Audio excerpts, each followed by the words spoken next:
નમસ્કાર મિત્રો, તમે સારંગપુર હનુમાનજીને તો માનતા જ હશો, પરંતુ શું મિત્રો તમે જાણો છો કે આ મંદિરમાં હનુમાનજીની મૂર્તિ દાંત કેમ કાઢે છે?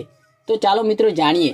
મિત્રો, જ્યારે મૂર્તિ બનાવવામાં આવી હતી ત્યારે હનુમાનજીની મૂર્તિ દાંત કાઢે તેવી નહોતી બનાવવામાં આવી, પણ જ્યારે મૂર્તિની સ્થાપના કરવામાં આવી ત્યારે ગોપાલાનંદ સ્વામી મૂર્તિની સામે ઊભા રહી ગયા અને ધ્યાન ધર્યું, અને થોડા સમય પછી મૂર્તિ ધ્રુજવા લાગી.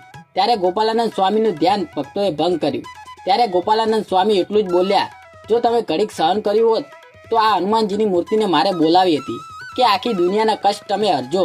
અને ગોપાલાનંદ સ્વામી આટલું જ બોલવાની સાથે જ હનુમાનજીની મૂર્તિ દાંત કાઢવા લાગી, અને ત્યારથી જ આ મૂર્તિ દાંત કાઢે છે. તો મિત્રો, તમે પણ સારંગપુર હનુમાનજીને માનતા હોય તો વિડીયોને લાઈક કરી દેજો અને અમારી ચેનલને સબસ્ક્રાઈબ કરવાનું ના ભૂલતા.